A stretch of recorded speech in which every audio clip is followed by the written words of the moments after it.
Saya pernah mendengar ceramah Ustaz tentang mendapat keturunan, salah satunya dengan terapi ruqyah secara syar'i. Apakah terapi ruqyah secara syar'i tersebut dengan orang yang ahli bisa menghilangkan? Lalu bagaimana dengan keutamaan masuk surga tanpa hisab? Tentu saja ya.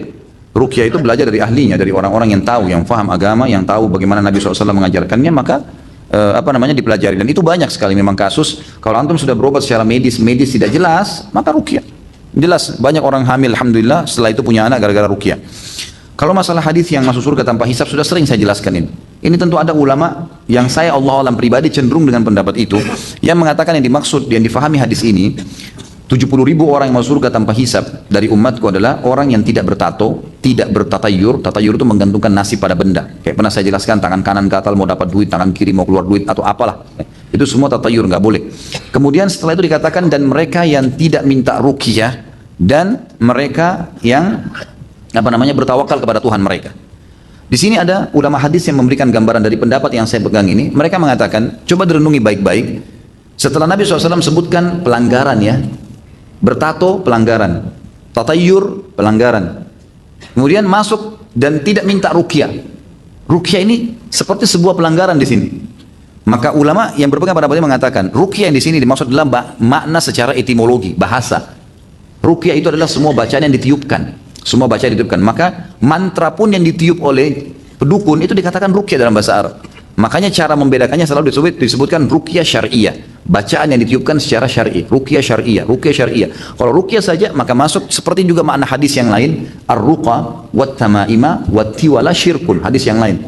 Ar-ruqa jamak daripada ruqyah. Ruqyah, kemudian kalung yang digantungkan dan benda-benda jimat yang dipasang di tubuh, gitu kan?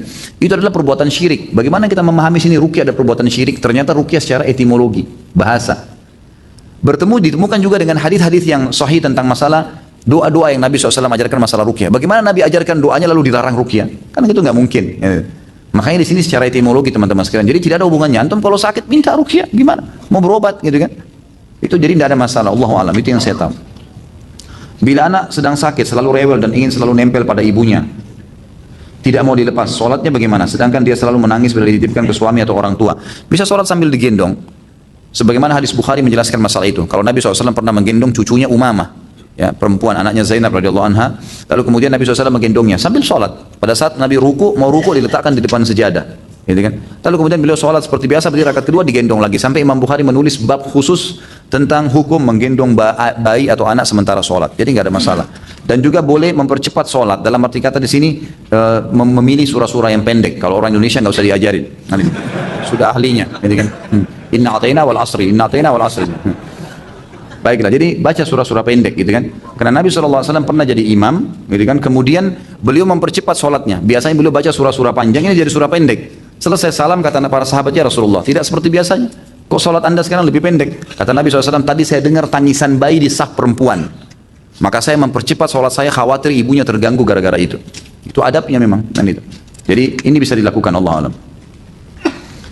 Saat ini saya tinggal di rumah mertua, ada keinginan saya dan istri untuk mengontrak rumah, tetapi mertua keberatan. Dikatakan bahwa saya sekeluarga tidak boleh mengontrak dengan alasan masih ada rumah mertua, kenapa harus mengontrak? Mereka mengizinkan keluar dari rumah kalau sudah punya rumah sendiri. Mertua lebih mengutamakan KPR atau kredit. Sayang katanya kalau uangnya itu harus mengontrak. Saya takut bila KPR dikarenakan riba. Pendapat Pak Ustadz seperti apa?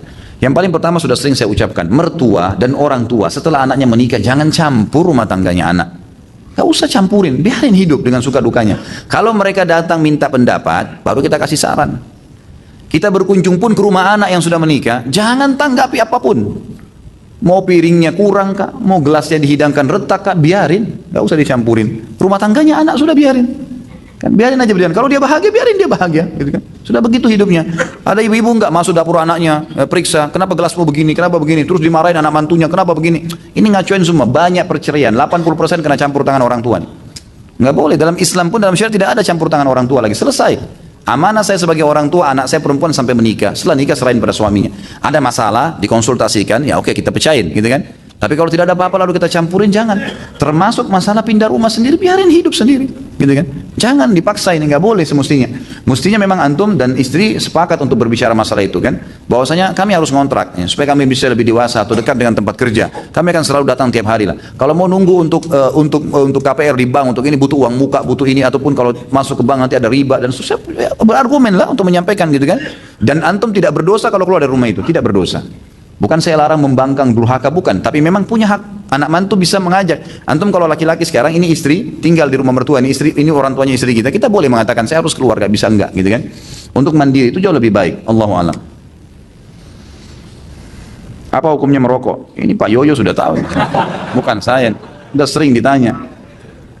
Sahkah sholat kita apabila imam sholat berjamaah masih merokok? Sudah dijelaskan gitu kan. Rokok haram, haram, nggak boleh merokok. Jangan merokok sudah. Semua dokter, semua ulama, semua pemerintah nolak. Coba. Apalagi mau argumen lebih kuat daripada itu? Ditulis, pemerintah tulis rokok bisa membunuhmu. Mau nunggu apa lagi kata-katanya? Saya nggak tahu nih merokok membaca atau nggak baca. Jelas-jelas tulisannya masih dilakukan. Nggak boleh, haram. Gitu. Bagaimana hukumnya imam perokok kalau sholat? Kalau ada imam lain pindah di tempat lain. Kalau nggak ada dan antum memang tidak punya imam lain, memang harus dan imam tempat itu, maka ulama mengatakan hukumnya masih boleh. Asal memang dia bukan merokok sambil sholat, gitu kan? Loh iya, memang dia merokok di luar sholat. Dia kan sama dengan orang berbuat dosa di luar sholatnya. Lalu dia sholat, dia ikutin rukun-rukunnya semua syaratnya. Sahkan sholatnya, gitu kan? Maka selama dia di luar sholat itu lain. Tapi dalam sholat nggak boleh. Cuma kalau masih dapat imam lain, alhamdulillah lebih baik. Adakah tanda-tanda jelas kalau ada dosa yang belum terampuni Allah? Kalau yang ulama simpulkan dalam ilmu tazkiyatun nafs, dalam materi mensucikan jiwa teman-teman sekalian adalah tidak khusyuknya seseorang dalam ibadah. Jadi antum masih malas ibadah, tidak khusyuk, tidak pernah bisa menangis ya. Itu semua adalah hal-hal yang masih berarti menandakan masih ada dosa yang mengganjal. Antum perbanyak istighfar ya. Itu Allahu alam yang hampir disepakati ulama. Kalau tanda-tanda lain saya tidak tahu. Ini sudah sering ditanya, apakah kedua orang tua meninggal, Rasulullah SAW meninggal dalam keadaan kafir? Kan sudah kita jelaskan, hadis riwayat Imam Muslim, hadis sahih. Ini bukan perkataan saya. Nabi SAW pernah datang ke sebuah wilayah namanya Rabwah, di sekitar dekat Mekah, 80 kilo kurang lebih dari Mekah. Lalu Nabi SAW terisak-isak menangis, seperti orang yang sedih sekali. Lalu Umar mengatakan, ya Rasulullah, saya tidak pernah melihat anda menangis seperti ini sebelumnya. Gitu kan? Kuburan siapa ini? Kata Nabi SAW, ini kuburan ibuku ya hai Umar. Aku memohon kepada Allah agar menziarahi ibuku, aku diizinkan, dan aku memohon kepada Allah untuk beristighfar, untuknya aku tidak diizinkan. Tidak boleh beristighfar untuk orang yang kafir, gitu kan? Berarti menandakan ibu Nabi SAW yang meninggal seperti itu. Kemudian ayahnya, riwayat Imam Muslim juga, ada seorang sahabat pernah bertanya, ayahnya meninggal dalam keadaan musyrik di Mekah. Ya Rasulullah, di mana ayah saya? Surga atau neraka? Kata Nabi SAW, di neraka. Hukum Allah jelas gitu. Lalu dia marah, dia keluar. Nabi SAW suruh panggil, ditepuk dadanya sambil Nabi mengatakan, ayahku dan ayahmu di neraka, dua-duanya. Ini jelas penyampaian Nabi SAW, bukan perkataan saya. Jadi jangan sampai gara-gara ini kemudian ada orang cuma egonya, lalu mengatakan, ah masa sih, ah nggak mungkin, dan seterusnya. Gimana nggak mungkin? Hukum Allah kok itu, penyampaian Nabi SAW sendiri. Kalau kita menghormati Nabi SAW, kita harus menerima statement beliau. Kalau mau sedih, Nabi SAW lebih sedih mestinya, gitu kan? Tapi kita lebih mencintai Nabi SAW dari segalanya. Ini statement beliau. Dan kita kalau orang tuanya dalam keadaan Islam, tentu kita lebih junjung tinggi, kan gitu. Dan ada nabi-nabi sebelum Nabi Muhammad SAW seperti Ibrahim, ayahnya Azar meninggal dalam keadaan kafir. Nabi Nuh istrinya sama Nabi Lut juga istrinya, gitu kan. Jelas meninggal dalam keadaan kafir. Jadi tidak bisa dijadikan sebagai sebuah tolak ukur ego kita saja. Saya tinggal di tengah-tengah masyarakat dari ahli bid'ah, yang saya takutkan kalau saya meninggal nanti saya dikubur dengan ritual bid'ah. Bagaimana Ustaz? Bid'ah ini harus difahami teman-teman sekalian. Ada bid'ah yang mukaffirah, ada bid'ah yang sampai pada kekufuran. Seperti misalnya bid'ah-bid'ah orang melakukan ritual-ritual seperti menganggap ada jimat bisa memberikan manfaat, pohon keramat, mengambil tanah kuburan, dan ini bid'ah yang bisa bawa pada kekufuran nih. Nabi SAW tidak pernah contohkan, sahabat tidak contohkan, lalu kemudian dia lakukan, dan bisa bawa pada kekufuran. Ini benar bid'ah mukaffirah. Kalau antum nasihatin dia nggak mau dengar, ini antum hajar namanya. Hajar itu ditinggalkan orang itu, jangan diajak teman gitu loh, karena berbahaya. Kalau bid'ah yang bukan mukaffirah, bid'ah yang dikeluarkan oleh sebagian ulama statement bid'ah, tapi masih ada dalil di situ, kunut atau enggak kunut, kerasin basmalah atau enggak, gitu kan? Masih ada khilaf di situ, masalah itu, gitu ya. Maka masalah ini teman-teman sekalian tidak bisa divonis langsung bid'ah secara spontan, ya, menggerakkan jari di tasyahud. Syekh Albani mengatakan hadisnya lemah, Imam Syekh bin Baz mengatakan hadisnya benar, hasan bisa dipakai. Ada sebagian ikhwah yang berpegang pada pendapat Syekh Albani langsung memvonis orang kalau gerakin jari ini nggak bisa, ini salah, matanya nyorot dan seterusnya. Kenapa akhi? Masih khilaf, masih ada dalil, kan gitu. 4 imam dari Imam Malik, Imam Abu Hanifah, Imam Syafi'i, Imam Ahmad diakui secara internasional dan seluruh ya ulama ahli sunnah ini 4 mazhab diakui. Kita harus tahu ini ya. Karena banyak sekarang penuntut ilmu, dia berpegang pada satu madhab, kemudian dia menolak madhab yang lain. Kalau antum berpegang silahkan, antum jalani satu madhab, misalnya Syafi'iyah, Hanabilah, atau Malikiyah, atau Hanafiyah, silahkan. Tapi teman-teman sekalian jangan salahin madhab lain, karena empat ini diakuin, gitu kan? Kalau antum pergi ke negara-negara seperti Turki, mereka satu negeri itu semuanya Hanafiyah, semuanya. Antum akan heran kalau sholat Jumat dengan mereka. Kalau nggak salah dimulai 8 rakaat sholat sunnah sebelumnya. Khutbahnya itu ada khutbah dulu, kemudian azan, kemudian khutbah lagi. Tapi mazhab Hanafiyah, ada dalil mereka, gitu kan? Mungkin kalau dalil antum lebih kuat, ya alhamdulillah. Tapi jangan vonis itu salah, karena ada dalil. Dan empat ini diakuin teman-teman sekalian. Ini penting ini. Sama di Indonesia, mazhab Syafi'iyah kita dominan. Baik, kita lihat nih, mana apakah bid'ah dilakukan bid'ah mukaffirah, yang jelas-jelas ulama di dalam mazhab Syafi'iyah pun mengatakan itu bid'ah tidak boleh, atau bid'ah yang masih diperselisihkan, gitu kan? Ini kalau diperselisihkan, jangan antum vonis orang, nggak boleh nih. Gitu. Iya kan? Sampai Imam Ahmad yang mendhaifkan hadis tentang masalah kunut subuh, gitu ya, itu waktu Imam Syafi'i masih hidup, gurunya masih hidup, tapi beda lokasi. Imam Ahmad di Irak, Imam Syafi'i di Mesir, kan gitu. Maka waktu ditanya oleh murid-muridnya, Imam Ahmad ditanya oleh murid-muridnya, hai Imam, kami kalau sholat di belakang mazhab Syafi'i ya, yang di Mesir, guru anda itu, kami kunut atau tidak? Kata Imam Ahmad, kalau kau tidak mau kunut, jangan ikut sholat subuh. Artinya nggak usah sholat subuh, artinya harus kunut gitu, ikut sama orang, karena masih berselisih di situ, gitu kan? Masih berselisih dalam mazhab ini, jadi tidak boleh, harus hati-hati teman-teman, karena banyak orang yang terkurung di sini nih, ya, tidak bisa membedain mana bid'ah yang memang bid'ah sebenarnya, mana bid'ah yang cuma dibid'ahkan karena hadisnya lemah, masih ada dalil. Ini harus hati-hati. Gitu. Jangan sampai kita sembarangan menyalahkan orang. Allahu a'lam. Apakah kita mengangkat tangan untuk mengaminkan orang ketika berdoa bersama-sama? Apakah boleh angkat tangan kali ya? Maksudnya. Allahu a'lam. Kalau bersama-sama saya tidak tahu, karena saya tidak pernah temukan dalil adanya bersama-sama lalu mengangkat tangan. Tetapi mengaminkan itu sudah umum, gitu kan? Atau seseorang berdoa mengatakan, ya Allah semoga engkau rahmati kami semua. Lalu kemudian yang lain mengatakan amin tanpa angkat tangan. Itu sudah umum di kalangan para sahabat. Tapi kalau Nabi SAW angkat tangan, semuanya angkat tangan mengaminkan, ini belum pernah saya pribadi temukan dalilnya. Gitu kan? Tapi kita tidak menyalahkan ya. Tapi saya pribadi belum pernah menemukan dalil masalah itu. Dalam bank syariah bagaimana bank tersebut mengambil untung dan menggaji karyawannya? Allahu a'lam. Saya tidak tahu. Saya tidak pernah terlibat dengan bank syariah ini. Dalam sistem pemerintahan Islam, bagaimana dan dari mana dana untuk menjalankan roda pemerintahan? Tentu saja dari penghasilan negara. Kayak Indonesia, saya kan pernah bilang ya, beberapa negara teman-teman sekalian di Eropa, saya tahu ada di antara sumber pendapatan negara mereka itu sayur-sayuran. Ada dari peternakan, ya. Seperti kita tahu Australia terkenal dengan peternakannya sapinya, kambingnya, itu menjadi sumber pendapatan negara kan gitu. Susu. New Zealand, jauh tuh, kecil negaranya, kecil sekali. Jauh dari sini, mungkin dari sini ke Sydney sekitar 7 jam, Sydney ke sana lagi berapa jam tuh, mungkin 2-3 jam. Jauh, bisa masuk ke kita susunya, gitu kan? Susu sapi, biasa. Ada yang mengekspor susu, ada yang mengekspor ini, itu dari peternakan, dari pertanian, dari perikanan, dari pertambangan, banyak. Dan Indonesia ini punya semua, apa yang tidak ada? Semua bisa. Saya sangat yakin, tanpa dipungut pajak pun kita bisa hidup sebenarnya. Asal dikelola dengan benar dan amanah, insya Allah. Ya. Ini terakhir, saya pernah membuka aib sendiri ke orang lain. Bagaimana saya bertobat Ustaz? Tentu saja antum telepon ke dia, kalau masih ingat orangnya masih bisa, dan mengatakan kepada dia, maaf saya pernah menceritakan sesuatu yang salah dari saya harap tolong ditutupin, gitu kan? Karena memang perintahnya untuk menutupin. Lalu antum bertobat kepada Allah SWT, bertobat janji tidak akan tinggalkan dosa itu, jangan ulangin lagi, menyesali dan juga berjanji sama Allah tidak akan mengulanginya. Kapan waktu yang afdal untuk sholat duha dan sholat tahajud? Sholat duha mulai terbit matahari, dalam hadis dikatakan sampai unta terasa teriknya panas. Ya mungkin kalau kita sekarang bahasanya itu sudah terasa terik matahari. Kan? Kita nggak bisa tentuin jam, tergantung musim hujan mungkin sama musim kemarau beda, gitu kan? Jadi ini tidak bisa ditentuin tanggal. Pokoknya antum sudah merasa terik matahari, panas terasa, maka itu berarti sudah bisa sholat duha. Kalau sholat tahajud terbuka dari mulai habis isya sampai pagi, ya gitu, sampai menjelang subuh. Tapi lebih afdal kalau dikerjakan di sepertiga malam. Jadi antum bagi aja, dari maghrib sampai subuh itu berapa jam? Misal 12 jam, ya gitu. Dari maghrib sekitar jam 6 sampai jam 6 pagi lagi, kan gitu. Sampai azan subuh misalnya. Maka dibagi 3. Kurang lebih 4, kalau 12 bagi 3 4 jam. Berarti 4 jam sebelum subuh itu sepertiga malam, itu paling afdal mengerjakan sholat tahajud. Allahu a'lam. Apakah sedekah? Saya dan teman-teman mendirikan yayasan yang bergerak di bidang sosial. Pertanyaan, apakah sedekah yang terkumpul boleh digunakan untuk dana operasional yayasan? Kalau sedekah umum boleh. Kegiatannya pun sosial, boleh. Nggak ada masalah. Termasuk transportasi, termasuk biaya-biaya apa saja yang berhubungan dengan kegiatan-kegiatannya, nggak ada masalah. Kalau sedekah secara umum ya. Kalau zakat nggak boleh ya, karena zakat itu memang harus kepada hak-haknya, pemilik haknya gitu. Apabila ketika penggalangan dana untuk program A mendapatkan hasil yang lebih dari target, apakah boleh digunakan untuk program B? Kalau penyumbang tahunya untuk program A, tidak boleh. Misal memang antum iklanin penggalangan dana untuk pembangunan masjid, kan gitu.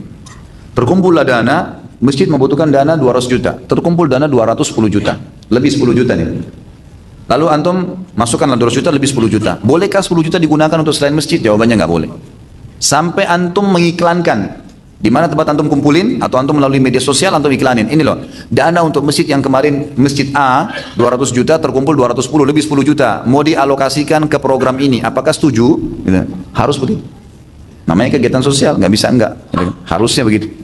Jadi memang harus diiklankan sehingga jelas program B ini tanda tanya gitu. Lain kalau sedekah secara umum ya, karena di sini kan ditulis program A bolehkah program B, tapi kalau sedekah secara umum kita buka kesempatan siapa yang mau bersedekah silahkan. Saya kadang-kadang kalau ada yang menyerahkan ke saya uang, ini Ustaz, untuk apa ini? Saya tanya, kegiatan apa? Masjid, motor, pembagian buku, doa kah, Al-Quran kah, apa saja, pakaian muslim, ada sesuatu? Oh enggak, untuk umum Ustaz, apa saja di yayasan? Oke, baik, nanti saya lihat masalahnya di yayasan. Oh ternyata ada motor yang untuk da'i kurang 5 juta, masukin deh ke situ. Oh ada sumur masih kurang 500 ribu, masukin ke situ. Jadi dipecah-pecah, dipretelin gitu kan. Karena dia kasih umum, kita bisa leluasa membaginya. Masuk dalamnya teman-teman yayasan butuh transportasi, ya dikasih transportasi. Itu tidak ada masalah. Juga masuk dalam program seperti ini, kalau yayasan sosial, contoh ya, kalau kita buat program, seperti yayasan yang saya buat, yang kita sering sebarkan, program untuk masjid misalnya, pembangunan masjid 3,5 juta per meter persegi. Sudah ditentukan oleh yayasan dengan tim-tim saya, ini akan seperti ini, 3,5 juta. 3,5 juta per meter persegi ini memang sudah dimasukkan include pengawasan teman-teman yayasan di lapangan, makanannya, minumnya, transportasinya, bahan-bahannya, semua sudah masuk, gitu kan. Mungkin pengeluaran untuk makanan mereka minuman tidak banyak, mayoritasnya dipakai untuk masjid, tapi itu masuk dalam pengawasannya. Kalau di luar Jakarta mereka harus berangkat naik pesawat, transportasinya dibiayai, maka semua itu masuk dalam include dalam biaya itu. Nah ini kalau masuk dalam seperti ini program yang jelas untuk program A, dananya semua untuk itu, maka boleh digunakan untuk semua yang berhubungan dengan kegiatan itu, kan gitu. Tapi tidak boleh dialihkan ke program lain sebelum program ini selesai. Dan kalau ada lebih harus disampaikan kembali, baru boleh dialihkan ke yang lainnya. Salah satu penggalangan dana yang dilakukan adalah dengan mengumpulkan baju bekas kemudian dijual. Apakah baju yang dijual hanya boleh yang menutup aurat saja? Bolehkah kita mengambil sebagian dari hasil penjualan untuk memberikan kepada orang di luar yayasan yang membantu dalam penjualan? Alangkah baiknya setiap ada program seperti ini diberitahukan. Misal, Bapak Ibu sekalian, saya punya program mengumpulin baju bekas. Siapa yang mau nyumbang silakan. Saya akan tunggu di pengajian akan datang misalnya, silakan bawa, gitu kan? Maka saya pernah buat program itu, ada banyak di antara ikhwan dan akhwat kita terutama paling banyak memberikan, karena waktu itu saya targetnya ibu-ibu yang sering hari Jumat, sering minta-minta di masjid. Rata-rata mereka banyak yang susah dan pakai jilbab tapi pakai rok yang terlihat betisnya, karena nggak ada pakaian gitu. Saya suruh yang nyumbang, silakan busana-busana muslimah dijumbang. Nah ini kita berikan apa adanya secara fisik. Jadi saya bilang ini akan kita berikan kepada orang yang butuh. Jadi tidak ada proses jual. Nah kalau antum mau baju bekas itu dijual, sampaikan ini baju bekas yang dikumpulin saya akan duitkan ya. Duitnya nanti akan dilakukan untuk kegiatan ini. Dia jadi jelaskan programnya. Karena antum sedang menggalang dananya orang, nggak bisa enggak. Harus disampaikan supaya jelas semua. Ya. Allah alam itu yang saya tahu. Jadi mestinya memang disampaikan kalau itu akan dijadikan uang. Pertanyaan selanjutnya, apakah harus dijual? Apakah pada saat jual baju bekas tadi, kalaupun sudah diiklankan kepada pemilik dan mereka setuju, apakah baju yang dijual harus yang menutup aurat? Jawabannya tidak. Tidak harus. Menjual baju yang terbuka aurat sama dengan menjual TV. Sama dengan menjual TV, sama dengan menjual mobil, karena dua-duanya semuanya bisa dipakai dalam hal yang baik dan yang buruk ya. Sekarang ada baju, celana, sama baju kaos. Kita mau berikan kepada seorang wanita. Kalau kita tahu dia seorang muslimah, dia tutup aurat, tapi dia orang susah, kita berikan pakaian dan titip pesan, Bu, ini saya kasih, tapi ini kan untuk pakaian rumah, bukan untuk dipakai keluar. Jangan dipakai keluar ya. Dia jelas kita tahu dia pakai jilbab ya, dikasih ini loh. Kita sudah tahu, insya Allah dia tidak pakai. Tapi jangan dikasih ke perempuan yang dasarnya datang walaupun susah gitu kan. Kemudian kita kasih dia, jelas dia pakaiannya begitu, dia akan keluar juga dengan model itu. Maka jangan dikasih. Ya. Lebih aman lagi, teman-teman sekalian kumpulin baju busana muslim. Itu lebih aman. Yang saya lakukan di yayasan, tolong Bapak Ibu sekalian yang punya baju bekas tapi busana muslim, kasih ke saya, kita akan alokasikan. Gitu kan. Nah itu lebih aman, sehingga kita tidak perlu lagi proses jual-menjual tadi. Allahu a'lam. Apakah boleh kita bersedekah infak dengan menggunakan uang pinjaman atau utang? Boleh saja. Ulama membolehkan masalah itu. Yang penting seseorang pada saat membuka pintu utang ada dua syarat mutlak. Yang pertama, dia tahu dia akan bisa bayar. Dia tahu ada sumbernya. Misal gini, antum punya gaji, punya pendapatan akhir bulan, gitu kan? Cuman antum belum, sekarang ini lagi butuh mendesak. Ada keluarga lagi sakit, ada teman lagi sakit, ada orang miskin tetangga lagi minta. Antum butuh untuk bantu. Sekarang tidak ada duit, pinjam uang. Tahu nih akhir bulan akan ada gaji, nggak ada masalah. Dan niat tahu sumbernya akan bayar. Yang kedua, memang diniatkan dari awal utang untuk membayar. Karena ada hadis Nabi SAW, siapa yang utang niat membayarnya, Allah akan memudahkan. Dan siapa yang utang dari awal tidak niat membayar, maka Allah akan persulit dia membayarnya. Kan gitu. Jadi jelas, makanya dua hal ini harus ada pada saat seseorang itu akan berhutang. Sama juga masuk dalamnya akikah ya. Mau akikah anak, mau idul kurban, nah itu boleh antum utang. Asal syaratnya antum tahu ada pendapatan nanti bisa bayar tuh. Bukan memang cuma tebak-tebak, itu nggak boleh maksakan diri bersedekah pada saat memang kita tidak punya. Apakah hutang bisa mempengaruhi terhalangnya doa? Kalau doa tidak, Allahu alam. Kalau doa, karena tidak pernah ada dalil masalah itu. Tapi hutang itu yang ada dalam hadis jelas dia akan kalau orang itu meninggal maka ruhnya akan bergantung antara langit dan bumi. Artinya Allah SWT tidak terima sampai utangnya terbayar. Dan kalau orang mati syahid akan diampuni semua dosanya kecuali utangnya. Jadi memang dia ada pengaruh-pengaruh terhadap hukum-hukum syar'i. Allahu a'lam. Saya ambil beberapa pertanyaan di sini yang keluar daripada tema. Mudah-mudahan keburu waktunya untuk baca. Bagaimana hukumnya? Ana tanpa sadar menggertak istri Ana dengan kata cerai. Lalu istri Ana menjawab, iya. Apakah itu sudah jatuh cerai? Padahal Ana tidak bermaksud demikian. Kalau pengucapan lafaz jelas, saya ceraikan kamu, jelas bahasanya, jatuh tolaknya, walaupun main-main. Karena kata Nabi SAW, jangan main-main di tiga hal. Nggak boleh bercanda di sini nih. Ini masalah halal, tidak halalnya kemaluan pasangan istri antum. Nggak boleh main-main. Laki-laki, kalimat tolak. Nggak boleh main-main di nikah, nggak boleh main-main di cerai, nggak boleh main-main di rujuk. Tiga hal. Dalam yang makna hadis yang lain, nggak boleh main-main di pembebasan budak, gitu kan? Jadi nggak boleh orang bilang, saya bilang sama teman saya, ayo anak saya laki-laki, anak dia perempuan, ayo kita nikahkan anak kita yuk nanti kalau mereka dewasa. Lalu dia bilang iya. Begitu dia bilang iya, itu harus disampaikan kepada anak-anak nanti kalau dewasa. Ini pernah ayah jodohin yuk kamu. Kalau dia bilang saya nggak mau, nah batal lah. Kalau enggak maka nggak bisa. Atau kita dari awal batalin. Maaf ya tadi saya ucapin itu salah tuh. Kita batalin, nggak jadi. Nah itu baru batal, nggak bisa. Karena kalau enggak boleh nih, harus diizinkan.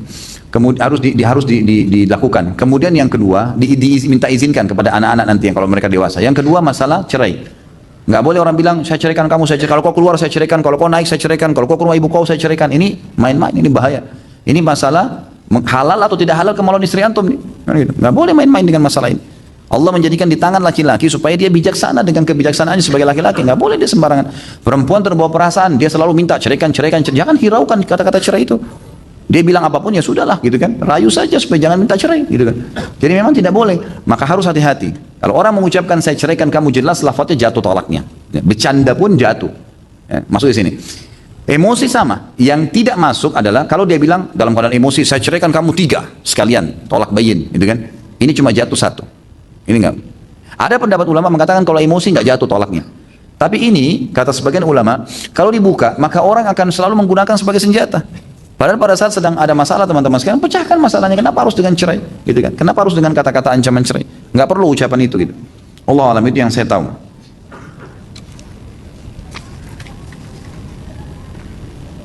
Masalah kasus istri antum mengatakan iya, itu nggak ada urusannya. Dia mengiyakan atau tidak itu nggak ada hubungannya. Karena kalimat cerai mutlak di tangan laki-laki. Bagaimana hukumnya apabila sebelum berhubungan suami istri kita nonton film Blue dulu? Agar tujuannya bisa membagikan syahwat. Syukran jazakallah khair.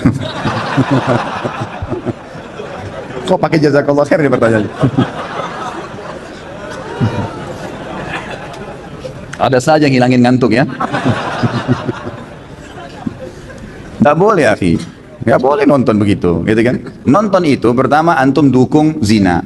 Yang kedua antum lihat auratnya orang. Yang ketiga akan terusak normalnya seksual antum gitu. Hanya antum membayangkan orang lain, pasangan kita setengah mati rangsang, kita membayangkan orang lain. Nggak boleh teman-teman sekalian. Jangan, gitu kan? Nggak boleh. Jadi harus dijauhi, nggak boleh. Jadi nanti akhirnya jadi penyakit. Antum tidak akan bisa menggauli pasangan kecuali dengan nonton. Bagaimana seorang laki-laki bisa tenang melihat istrinya lihat aurat laki-laki lain? Bagaimana istri bisa tenang membiarkan suaminya lihat aurat perempuan lain? Ini nggak bisa kan gitu. Berbahaya sekali. Jadi jangan, ya jangan. Kata ulama, meletakkan kemaluan di kemaluan untuk melampiaskan biologis, itu sama dengan seseorang tahu bagaimana memasukkan makanan di mulutnya. Bukan ilmu khusus itu. Nggak ada ilmu khusus untuk itu. Orang bisa belajar dengan alami gitu.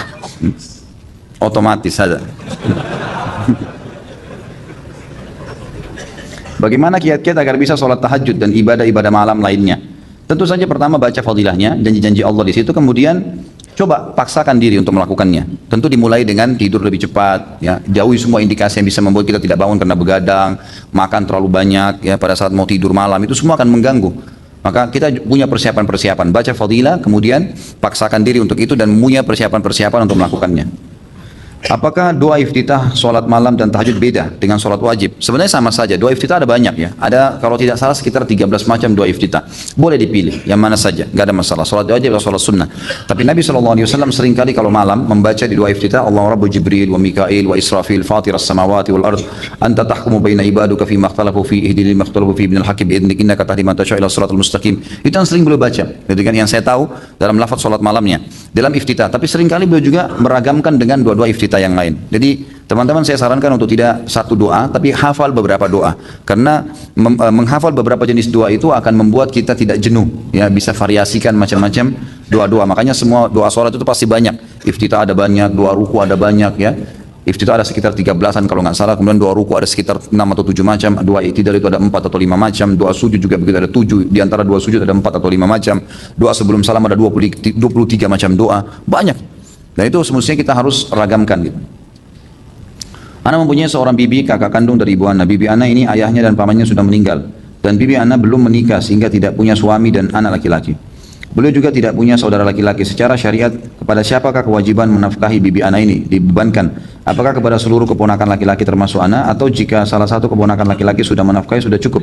Dan bibi Ana ini saat ini kondisinya bekerja sebagai karyawati. Sebenarnya kalau tidak ada orang tuanya, kalau sudah tidak ada, saudaranya nggak ada, anaknya nggak ada, maka yang memiliki kewajiban adalah orang-orang yang terdekat dari kerabat ayahnya, dari kerabat ayahnya. Ya, kerabat ayah itu kayak paman dan anak pamannya, jadi sepupunya misalnya. Ini ponakan dari mana? Kalau ponakan dari jalur ayah, dia lebih pantas memberikan nafkah dibandingkan ya ponakan dari ibu, kan gitu. Ini hampir sama dengan wali pernikahan ya. Wali pernikahan itu yang kena hukum adalah semua yang berhubungan dengan ayah. Saudara kandungnya ayah, gitu kan? Kemudian keponakan anak dari saudara-saudaranya ayah, termasuk sepupu di sini dari jalur ayah, itu semua didahulukan. Bahkan sepupu itu didahulukan dari jalur ayah dalam pernikahan, didahulukan dari paman dari ibu. Gitu. Jadi jalur ayah yang kuat, maka dilihat jalur ayah itu yang mereka yang punya kewajiban-kewajiban untuk menafkahi. Tapi tentu saya sarankan teman-teman sekalian, kalau ponakan seperti ini lebih baik antum melakukan, antum yang memberikan sedekah itu, terlibat dari situ ya. Karena itu adalah pahala yang besar. Apalagi kalau saudari ibu antum, namanya khala dalam agama. Kata Nabi SAW, al-khala bimanzilatil Tante dari ibu itu adalah posisinya seperti ibu. Apakah yang dimaksud dengan rukun qauli dalam sholat? Lalu rukun qauli ini berlaku untuk sholat berjamaah, sholat sendiri atau ketika menjadi imam sholat? Terima kasih Ustaz. Saya tidak tahu ini. Allahu a'lam, mungkin keterbatasan ilmu saya, rukun qauli saya tidak tahu. Ana saat ini bekerja sebagai karyawan. Alhamdulillah bagi ana halal, insya Allah. Yang menjadi ganjalan halal insya Allah. Yang menjadi ganjalan adalah lingkungan kantor, di mana orang-orangnya jika sedang ngobrol bercampur antara yang boleh dan tidak boleh. Kemudian terjadi ikhtilat dan banyak wanita yang tidak memakai hijab. Di sisi lain ada pekerjaan menjadi guru bimbingan belajar Islam ataupun sekolah sunnah yang menawarkan lingkungan Islami, namun gajinya lebih kecil. Apa yang harus saya lakukan dengan keadaan ini dalam timbangan syariat? Tentu saja yang nomor satu didahulukan adalah sumber pendapatannya dulu. Gaji antum halal atau tidak? Pekerjaan perusahaan itu halal atau tidak? Kalau masalah kasus ikhtilat itu antum masih bisa menghindar, tidak usah ngobrol-ngobrol di situ, gitu kan? Kan selesai. Kalau orang lagi ngobrol-ngobrol hal-hal, jangan ngobrol-ngobrol. Atau antum bisa hidupkan suasana pengajian di kantor, ya, sehingga mereka hadir. Gitu kan? Ada beberapa kantor saya bina di Jakarta ini yang alhamdulillah akhirnya dari awal tidak ada hijab malah sampai ada hijab. Kemudian dari awal tidak faham jadi faham, walaupun hanya sekarang sebulan sekali, tapi alhamdulillah bisa berjalan gitu. Dengan bergeraknya 1-2 orang ikhwah saja di situ, akhirnya teman-teman jadi faham, jadi ada jarak, jadi maksudnya mereka jadi bisa memahami mana syariat, mana yang dibolehkan, mana yang tidak dibolehkan gitu. Kalau sumbernya halal maka nggak ada masalah, pertahankan saja. Kalau memang antum lihat sumber kebutuhan antum lebih besar di situ. Tapi kalau seandainya memang ternyata itu mengganggu secara kejiwaan, nggak bisa terlepas, Seperti misalnya ada banyak wanita di situ yang fasikah, yang tidak paham agama, datang main teplok saja, main ngobrol, main duduk, main ini, main sekarang, malah kita sering diolok-olok gitu kan, sering sengaja digangguin supaya terjadi pelanggaran-pelanggaran agama, maka antum pindah, jangan. Ya. Kalau terjadi fitnah, jangan di situ, gitu kan. Tapi yang paling pertama lihat sumbernya dulu, lihat sumbernya. Kalau sumbernya haram mutlak, antum harus pindah. Kalau sumber pendapatannya yang jadi gaji nanti halal, tinggal masalah lingkungan, antum berusaha menghindar saja semaksimal mungkin. Kalau lingkungan juga mengganggu, baru antum pindah ke lingkungan yang tadi yang lebih baik. Celana pantalun atau celana bahan yang biasa digunakan ke kantor itu dilarang. Apakah itu dilarang? Walaupun sudah dipotong di atas mata kaki. Karena Anda pernah membaca artikel yang mengatakan celana jenis bahan tersebut mengikuti tradisi orang kafir. Allahu alam, yang saya tahu tidak ada masalah. Nggak ada masalah. Intinya tidak ngepres, bukan bahan yang membentuk badan. Kalau kain itu tidak ada masalah sama sekali. Masyayikh, banyak ulama-ulama kita kalau berangkat keluar dari Saudi, mereka menggunakan celana gitu kan. Dan itu tidak ada masalah, karena yang dimaksud dengan libasut taqwa dalam ayat, pakaian bertakwa adalah pakaian yang tidak membentuk aurat gitu kan. Jadi tidak ada masalah, setahu saya tidak ada masalah. Kalau bukan bahan kain begitu, lalu antum mau pakai apa? Bahan jeans juga nanti dipermasalahkan gitu kan.